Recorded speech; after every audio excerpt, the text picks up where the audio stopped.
Here's something that nobody tells you about in retirement. The day you stop working is the day you start disappearing. No, not all at once. Nobody sends you a notice. Somewhere around month 4 or 5, though, you tend to start noticing it. The phone doesn't ring anymore. The group text that used to be part of your everyday program, you don't get them anymore. Not on purpose, it just starts happening. And one morning you're standing in the kitchen with a cup of coffee and a question you never expected to ask yourself. Does anyone actually notice if I'm here anymore?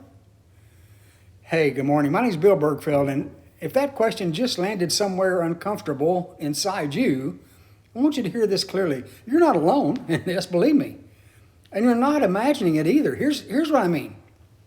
Maybe it's the guy from the office who said, hey, let's grab lunch sometime. Said that at your retirement party maybe, and it's been 8 months since you retired. And that lunch still hasn't happened. Maybe it's that your spouse leaves for work every morning and you're the one left, in a quiet house, and by 10 o'clock in the morning you've talked to exactly no one. Maybe it's family cookouts where everyone's polite, nice, talking about your garden or your new hobby or those kind of things, but you notice that nobody's asked you a real important question in the last 25, 30 minutes, maybe even longer. People used to build entire meetings around you and what you thought. And, could be maybe it's you drive past your old office building and you realize that if you walked out of there right now, went inside the building, half the people in those desks in there wouldn't even know who you were. That feeling has a name, even if nobody told you what it is. Psychologists call it the cliff, the friendship cliff, the sharp, sudden drop in your daily social contacts that happens the moment you stop going to work. And it's showing up almost everywhere right now. The Association of Retired People put out a report this year called Disconnected, looking at loneliness among retired adults over 45, and the numbers are not small. Regular social contact among older adults is linked to billions of dollars in additional Medicare expenses. That's not a small ripple. And that's a signal, folk, that this condition hits health and it hits everybody, and it hits hard. A concurrent study in the United Kingdom tracked people through actual transitions into retirement and found that it was the same pattern over and over again. The risk of loneliness and isolation doesn't just creep in slowly, it jumps right in at the moment working stops. So let's talk about why. Because here's what nobody tells you. It's not really your coworkers you're missing. I know that sounds strange because you probably think of a few of them as really close friends, but psychologists have a term for what most of those relationships actually were. They call it contextual relationships, meaning they existed because of a shared context. The shared hallway at work, the shared time clock at work. Take away the hallway, take away the clock, you take away those relationships that you don't even have anymore. It's not that those people stopped caring about you. It's that the structure holding the relationship together got pulled out from under both of you at the same time. But here's something I want to dig a little deeper in. The part that actually explains why this hurts so much more than, I miss my work friends. It's not really about the big friendships. It's not about the small ones either. The receptionist who said good morning to you every day for 11 years, it's not about them. The coworker you joked with at the printer, not about them either. The client who called you by name and actually meant it. None of those were deep relationships, but they were proof.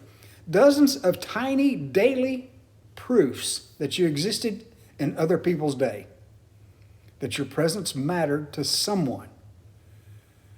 That your presence mattered on Tuesday or Wednesday or Friday. Think about a guy, let's call him Frank. Not his real name, of course, but just a story. I've heard this story dozens of times. Frank ran a warehouse crew for almost 30 years. For every morning, 14 guys walked past his office and said, "Hey, Frank, morning." He knew whose kid had a game that night, who was getting divorced, who needed a day off because they asked. Then Frank retired. The first Monday after he woke up, had a cup of coffee, sat in his kitchen. Nobody said good morning to him. Nobody needed anything from him. Frank told me that it didn't feel peaceful. It felt like the room had gone quiet in a way that felt almost accusational. That's not a weakness. That's what happens when decades of being needed get switched off all at once. No plan. So here's the reframe I want you to sit with. You didn't lose your friends. You lost the daily proof that you mattered to somebody's day. That's not a character flaw. That's not you being needy or fragile. It's a completely predictable and it's a well-documented response to losing structure you'd had for most of your life, for decades. Retirement doesn't just take your job, folks. It takes the stage you used to stand on. And some days it feels like you're still standing there in your costume, waiting for a cue that's not coming anymore. So what do you actually do about it? I'm not going to give you a list of 10 things because 10 things is overwhelming. And you don't, even if I did, you wouldn't do them anyway. I'm going to give you only two things. First of all, do this. Stop waiting to be included and start manufacturing your own small proofs. Pick one or two places where you show up on a schedule. The same coffee shop at the same time every morning. The same walking group, the same volunteer shift wherever you're volunteering. So a new context begins to build itself around you. Contextual relationships don't come back on their own. You have to plant new context on purpose. It'll feel a little forced at first, I understand, but do it anyway. It stops feeling forced after about the first week. Okay?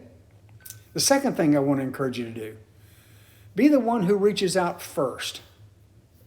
On a schedule, not just a whim. Call someone the same day every week.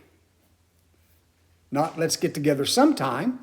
Tell them, hey, let's get together on Tuesday, an actual time on your calendar at noon. Sometime is where friendships in retirement quietly go to die. A standing Tuesday call doesn't. That's it. Small, doable, repeatable.